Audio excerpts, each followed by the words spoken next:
జగిత్యాల జిల్లా పెగడపల్లి మండలం రామభద్రునిపల్లి గ్రామ సర్పంచ్ కాసవేణి కుమార్ అధికార దుర్వినియోగానికి పాల్పడుతున్నారని ఆరోపిస్తూ గ్రామ యువకులు ప్రజావాణిలో కలెక్టర్ ఫిర్యాదు చేశారు.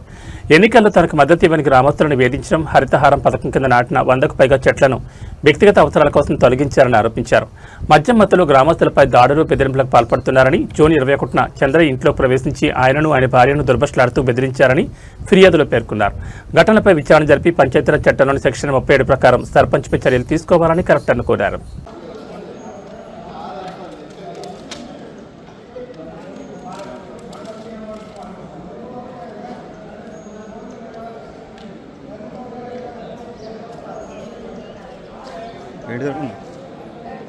అట్లా ఉన్నాడు.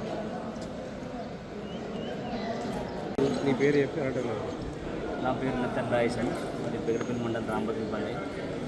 నేను సర్పంచ్కి ఎద్దులవన్నీ సపోర్ట్ చేస్తే ఎద్దులవన్నీ ఓడిపోయినట్టు కాశీ కుమార్ గెలవడం జరిగింది. ఆయన మనసులో పెట్టుకొని మమ్మల్ని చాలా ఇబ్బంది పెడుతున్నాడు. నీ సంగతి చెప్తా, నువ్వు వేసేది చెప్తా, నువ్వు చూసేది చెప్తా, నువ్వు ఎట్లా ఏం చేస్తావు, నీ కథ చెప్తా, నీ అంతు చూస్తా అని చెప్పి ఒక 3-4 వెంబడి వేసుకుంటూ మమ్మల్ని ప్రతిసారి తాగొచ్చినప్పుడు ఊళ్ళో గొడవ, ప్రతిసారి ఊళ్ళో మీటింగ్ చేసుకుంటూ మమ్మల్ని చాలా ఇబ్బంది పెడతాను. దయచేసి దీన్ని ఇట్లా చేసి దీనిపైన చర్యలు తీసుకోవాలని కోరుకుంటున్నాను. అడ్వకేట్ రఘు, మాది రామభద్రునిపల్లి గ్రామం, ధర్మాపురి నియోజకవర్గం. మన ధర్మాపురి నియోజకవర్గంలో మంత్రివర్యులు గారు అందరికీ ఎంతో మంచిగా వర్క్ చేస్తూ చాలా డెవలప్మెంట్ చేసుకుంటూ వస్తున్నాడు. కానీ మా ఊరు సర్పంచ్ కాసవేణి కుమార్ ఏం చేస్తున్నారు అంటే ఒక కక్షపూరితమైన పాలిటిక్స్ గిట్ట చేస్తున్నారు అన్నది. ఏమంటున్నారంటే ఎవరెవరైతే ఎలక్షన్లో ఆయన గిట్ట సపోర్ట్ గిట్ట చేయలేదో వాళ్ళ హంతు చూస్తాను అంటూ బెదిరిస్తూ ఆల్రెడీ ఒక 2-3 కొట్టినాడు. మొన్న కొట్టిన తర్వాత పోలీస్ స్టేషన్లో పాపం వాళ్ళ అందరూ ఒక పువర్ ఫార్మర్స్, వాళ్ళు పోలీస్ స్టేషన్ల చుట్టూ లేకపోతే కోర్టుల చుట్టూ వాళ్ళు ఎట్లా తిరగగలుగుతారండి? వాళ్ళు తిరగలేక ఏదో ఒకటికి అని చెప్పి సెటిల్మెంట్ చేసుకున్నారండి.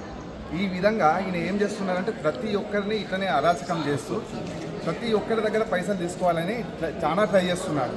అదేవిధంగా మేము కూడా మా సొంత పొలంలో మేము పైప్ లైన్ వేసుకున్నాము అని అనుకుంటే ఆయన పైసలు ఆయనకు ఇవ్వాల్సి వస్తానో లేకపోతే వీళ్ళ దగ్గరికి వెళ్ళి ఎట్లా చేసి పైసలు తీసుకోవాలి అని చెప్పి అదొక ఉద్దేశంతో వీళ్ళు ఎలక్షన్లో మా దిక్కు నిలవలేదు, వీళ్ళు ఆపోజిట్ క్యాండిడేట్కి సపోర్ట్ చేసినారు అని అదొకటి మనసులో పెట్టుకొని నేను ఇంటి మీనికి దాడి కోసమని వచ్చినాడండి.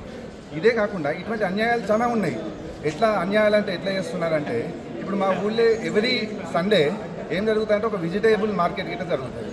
వెజిటేబుల్ మార్కెట్ వాళ్ళని నేను ఏమని బెదిరిస్తున్నాడంటే నేను సర్పంచ్ను, నేనే రాజును, నాకు తెలియకుండా ఇక్కడ మీరు అసలు ఎటువంటి మార్కెట్ గిట్ట పెట్టద్దు, నా పర్మిషన్ తోటి నా అంగీకారంతో పెట్టాలి అని అట్లా బెదిరిస్తున్నాడు. మళ్ళీ ఇంకోటి కూడా ఏం చేస్తున్నారంటే ఎటువంటి పర్మిషన్స్ లేకుండా హరితహారంలో చెట్లు రోడ్డు పొంటి పెట్టినాయి అన్నీ పర్మిషన్ లేకుండా ధ్వంసం చేస్తూ అతను సొంత ప్రయోజనాల కోసం యూజ్ చేస్తున్నారు. సో ఈ విధంగా ఆయన ఏం చేస్తున్నారంటే ప్రతిరోజు ఎవరికో ఒకరితోటి పంచాయతీ పెట్టియాలి, ఆ పంచాయతీలో పైసలు వచ్చినాయి తాగాలి, ఒక 2-3 ఎన్నికేసుకోవాలి, రాజకీయం చేయాలి. క్యాస్ట్ రాజకీయం రాజకీయం అంటే అదే ఉత్త రాజకీయం కాదు, క్యాస్ట్ బేస్డ్ రాజకీయం చేస్తూ 2 కమ్యూనిటీల మధ్యన గొడవ పెట్టాలి, లేకపోతే ఎవరినైనా దోచుకోవాలి అన్నట్టుగానే చూస్తూ ఉన్నారు. సో ఈరోజు మేమేం చేసినామంటే, ఎందుకంటే నేను ఇక్కడికి వచ్చి కలెక్టర్ గారి దగ్గర ఈ ఫిర్యాదు చేయడానికి గల కారణం ఏంటంటే చిన్నకారు రైతులు ఎప్పుడైనా కానీ కలెక్టర్ ఆఫీసుల చుట్టూ పోలీస్ స్టేషన్ల చుట్టూ తిరగాలని అనుకోరు. నేను ఒక అడ్వకేట్ని, నా అడ్వకేట్ ఫ్యామిలీనే అటాక్ చేయడానికి వచ్చిందంటే ఇప్పుడు నేను యాక్షన్ తీసుకోకపోతే విలేజ్లో ఎవరు యాక్షన్ తీసుకోరు అన్న ఉద్దేశంతో నేను ఈరోజు ఇక్కడికి వచ్చి అతన్ని సస్పెండ్ చేయాలి, అతని అరాచకాలను ఆపాలి అని చెప్తూ కలెక్టర్ గారికి ఫిర్యాదు చేసినాను.